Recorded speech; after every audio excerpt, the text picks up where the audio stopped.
भूसुर लहै न भीख। देखो, क्षमा कर देने में क्या लाभ है और गुस्सा करने में क्या हानि है, इसको समझो इस दोहा से। क्षमा कर देंगे तो श्रीमान बनेंगे, और क्रोध करेंगे, गुस्सा करेंगे तो मांगने पर भीख नहीं मिलेगा। ये इसमें सिखावन है। सुनु मन माने सीख। भगवान श्री हरि ने भृगु जी के पद प्रहार पर क्षमा कर दिए तो वे श्रीमान हो गए, श्रीपति हो गए, और ब्राह्मण ने लात मारी इसलिए उनको भिक्षा नहीं मिलती है। श्री जी की नाराजगी हो गई। श्री जी जिन पर भवें टेढ़ी कर देते उनको बड़ी परेशानी होती है। और सुनिए, कौरव पांडव जानिए क्रोध क्षमा के सीम। पांच ही मारी न सौ सकै, सौ संघारे भीम। कौरव पांडव जानिए क्रोध क्षमा के सीम। कौरव और पांडव दोनों को जान लीजिए, क्रोध और क्षमा की सीमा है।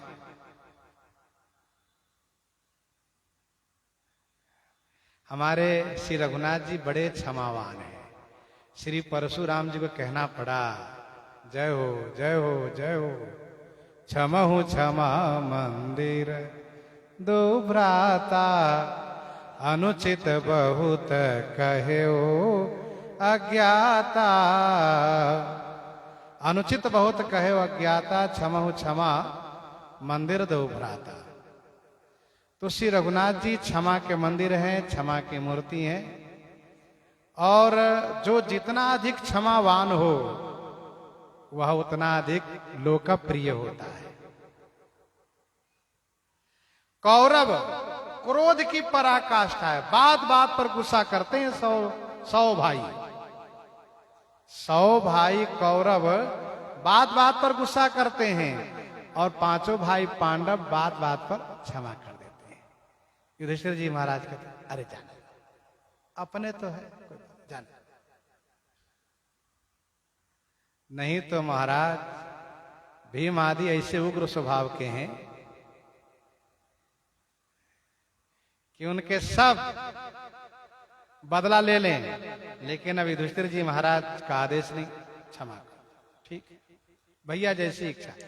अच्छा, युधिष्ठिर जी महाराज जो कहें वही मानते थे चारों भाई, अर्जुन हो, भीम हो, नकुल हो, सहदेव हो। अच्छा, परिणाम क्या हुआ? गोस्वामी जी कहते 5 ही मार न 100 सके। 100 मिलकर भी 5 पांडव को नहीं मार सके। क्यों? क्रोध के कारण। और क्षमा करने के कारण 100 को भीम अकेले मार दिए। कौरव पांडव जानिए क्रोध क्षमा के सीम। 5 ही मारे न 100 सके, 100 संहारे भीम। पर एक बात ध्यान रहे, क्षमा उसको कहा जाता है कि जहां दंड देने का सामर्थ्य होते हुए भी दंड न देना, वो क्षमा कहलाता है। अब जिनके पास शक्ति नहीं है, बल नहीं है, अपने खड़े होने का होश नहीं है, और वो कहे मैं तुमको छोड़ दे रहा हूं, मैं तुम्हें छोड़ दे रहा हूं, मेरी तुम्हारे पर मेरी दया आ रही है, ये तो केवल दिखावा है। जो खुदे चलने में लड़खड़ा रहा है, जिसको खुदे होश नहीं है, वो क्या क्षमा करेगा? क्षमा का मतलब वो जो दंड देने का सामर्थ्य रखते हुए भी दंड न देकर के क्षमा कर, ठीक, क्षमा, जाओ। बोलन मोटे मारिए मोटी रोटी मारू। जीति साहस समहारिबो जीते हारि निहारू।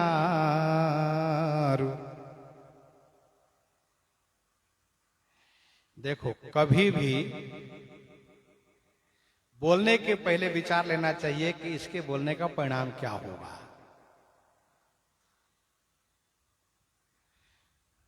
बिना विचारे जो बोले सो पाछे पछता है। काम बिगाड़े आपनो जग में होत नहीं। बोलन मोटे मारिए। गोस्वामी जी कहते हैं कि मोटे बोली रूपी अस्त्र से मत मारो, बोलन मोटे मारिए। किसी को बोली बोल करके मत मारो। लोग कहते हैं आपकी बोली में बहुत कड़ुआपन है, जहरीला बाण भरा हुआ है, बिल्कुल हृदय को बेध देता है। गोस्वामी जी कहते बोलन मोटे मारिए, मोटे बोली रूपी बाण से मत मारो। फिर यदि मारना ही हो तो मोटी रोटी मारो, मोटी रोटी से मारो। क्या मतलब? किसी को बोली बोल करके हृदय मत दुखाओ। यदि कर सको तो उसको बढ़िया खिला करके उनको संतुष्ट कर दो, बढ़िया भोजन दे दो। मोटी रोटी मार। जीत सहसम हारिबो, हजारों जीतने के समान हारना अच्छा है, क्योंकि जीतने में अहंकार होता है और हारने में दीनता आती है। ठीक है, हम हार गए, छोटे हैं। जीति सहज सम हारिबो, जीते हारि निहारू। और कहीं यदि जीत भी जाते हो तो वहां अपनी हार समझो, सुखी रहो।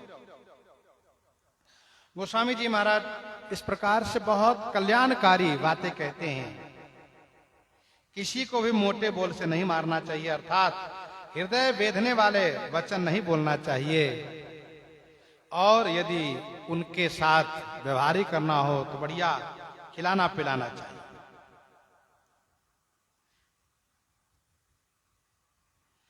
जो परि पाए मनाइए, तासो रूठी विचारी। तुलसी तहां न जीतिए, जहां जीते हूं हारी।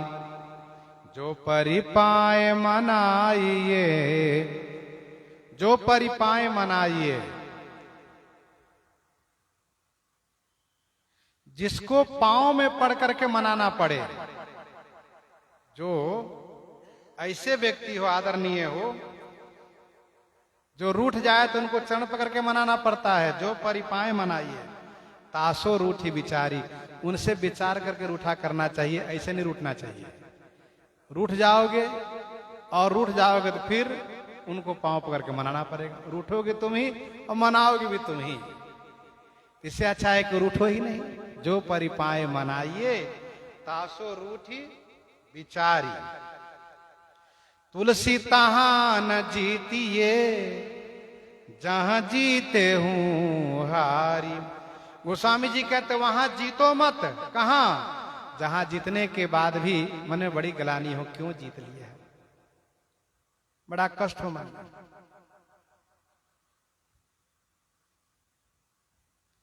तुलसी तहां न जीतिए, जहां जीते हूं हारी। कहने का भाव यह है कि माता पिता आचार्य गुरुजन उनके पैर पकड़ करके मनाने का कर्तव्य है, वहां मनाया जाता है। इसलिए उनसे बहुत सोच विचार कर उठना चाहिए। जो माता पिता हैं, गुरुजन हैं, आदरणीय हैं, उनको पांव पकड़ करके तब मनाया जाता है। ना गलती होते भी अपनी गलती स्वीकार करके, हाँ सब मेरी गलती है, तो वहां पर सोच समझ करके रूठना चाहिए।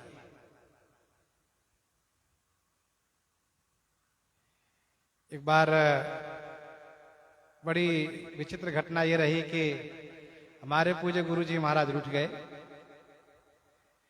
तो रूठ गए तो हम भी रूठ गए, कोई बात नहीं।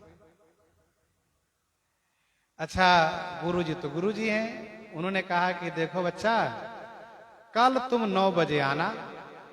तो 9 बजे का समय उन्होंने दिया था, तो हम 9 बजने में 15 मिनट पहले 9:15 बजे पहुंच गए। तो नाराज हो गए, मैंने तुमको 9 बजे बुलाया था, 9:15 में क्यों आ गए? तो मैंने कहा गुरुजी 9:15 बजे आए तो पहले आएगा तो इसमें क्या हो गया, आप 9 बजे ही सेवा लीजिएगा। कहा नहीं नहीं, तुम पहले आए क्यों? नाराज हो गए, कहे नहीं तुम जाओ।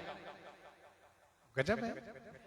हमने कहा गुरुजी यदि 9 बजे के बाद आते तो आपको प्रतीक्षा करना पड़ता, फिर आप नाराज होते, तो बात वो रहती कि हाँ भाई तुम समय से नहीं आए तुम। अब इस प्रकार से बात चली, नाराज हो गए, कहीं नहीं तुम जाओ जाओ, तुमको सेवा नहीं करना, तुम्हारी सेवा करने का समय नहीं है, तुमको भाव नहीं है, तुम समय को ध्यान में नहीं रखते हो। तो मेरी बुद्धि भी ऐसी कहा ठीक है हम नहीं आएंगे, जा रहे हैं। वेद मंदिर में मैं रहता था, चला गया। लेकिन अब गुरुजी नाराज हो गए, वृद्ध भी हैं, तो करते क्या थे कि रोज आवे और प्रणाम करके फिर हम चल दें, न वे बोले न हम बोले। एक क्रम चलता रहा, लगभग 10 दिन चला होगा, जो भी चला हो। आवे लेकिन नित्य है, पहले एक आध दिन अभी आवे, लेकिन अब जब से नाराज हो रोज आवे, आए प्रणाम करेंगे हम चल दें, न वे बोले न हम बोले। तो अब इस दोहा को कहने में भी बात याद आ गई, नहीं तो याद ये नहीं थी, बातें भूल गए थे हम। तो फिर गुरुजी महाराज को लगा कि इसको मनाना चाहिए, तो क्या होना चाहिए। तो फिर हमको भी लगे कि नहीं, गुरुजी को हमें मनाना चाहिए, गुरुजी हमको मनावे ठीक नहीं है, हम चेला हैं, गुरुजी गुरुजी हैं। तो गुरुजी ने एक बहुत बड़े को बीच में रखा, और वे थे हमारे साकेतवासी पूज्य श्री गुरुदयाल दास जी महाराज। उनको उन्होंने कहा कि जाओ कमला दास को मनाओ और उसे कहो गलती स्वीकार करें कि मेरी गलती हुई, और इसके बाद तब जाकर के हम खुश होंगे उस पर। तो गुरुदयाल दास जी महाराज पहुंचे, फिर वो समझाए। तो हमने कहा महाराज मेरी कोई गलती नहीं, नाराज है तो हम क्या करें। कहा नहीं नहीं, फिर भी गुरुजी हैं, जो कहे वही कर दो, वृद्ध है। हमने कहा बिल्कुल। फिर हमने कहा जब आप आ गए, आप जो कहिए। अरे वो नहीं आते आप तब भी, लेकिन अब आप कह दिए तो कोई बात नहीं। आए तो हमने कहा हाथ जोड़ कहा गुरुजी हमसे गलती। कहा ऐसे नहीं, तब कैसे। कहा केवल हाथ जोड़ के कह देने से गलती थोड़ी ना गलती मान ली जाएगी। तो फिर हमारे मन में था कि महाराज जैसे खुश हो आप वही हम करेंगे, आप जो कह देंगे हम वही करेंगे, जैसा कह दीजिए। तो उन्होंने कहा साष्टांग प्रणाम करके और लेटे लेटे कहो कि मुझसे गलती हुई है, क्षमा कर दीजिए। मैंने कहा ठीक है, कोई बात नहीं है, आप यदि खुश हो जाते हो भी हम करेंगे। फिर साष्टांग लेट करके हमने कहा गुरुजी महाराज क्षमा कर दीजिए, हमसे गलती हुई, अब ऐसी गलती नहीं होगी, जब आप बुलाएंगे ठीक उसी समय पर आएंगे।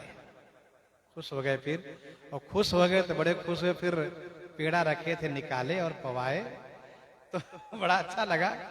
तो मुझे वो बात याद आ गई, और ये दोहा है जो परिपाए मनाइए तासो रूठी बिचारी। अब देखो गलती मेरी नहीं थी, लेकिन फिर भी अब गुरुजी की दृष्टि में चेले की गलती है तो चेले को मानना चाहिए।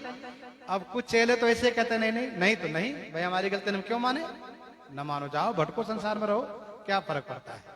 मान लिए तो गुरुजी कृपा तो होगी, ये तो सत्य है।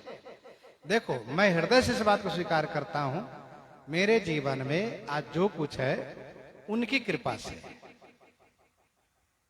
हम तो वैसे ही है, जैसे पहले थे वैसे आज भी है, कल भी वैसे रहेंगे। उसी श्रेणी में जो एक पापियों की श्रेणी है, लेकिन उनकी कृपा से जो कुछ होता है सब उनकी कृपा से। तो मेरा एक सिद्धांत था, विचार था उस समय भी, गुरुजी जो कहें वही मान लेना है। ये मैंने शुरू से निर्णय किया था, महाराज जी जो कहेंगे, क्योंकि उन्होंने बड़ा स्नेह दिया है, बड़ी कृपा करी है, इसलिए जो कह देंगे मान लेंगे। प्रति उत्तर करने के बाद भी अपनी गलती ही स्वीकार कर लेंगे। तो दोहा में कहा जा रहा है कि जो परिपाए मनाइए तासो रूठी विचारी, जिनको चरण पकड़ के मनाना पड़े उनसे विचार करके रूठना चाहिए, ना रूठो भाई। तुलसी तहां न जीती है जहां जीते उहारी। अब ये माता पिता गुरुजनों के सामने जीतना नहीं चाहिए, क्योंकि वहां जीतने से ग्लानि होती है।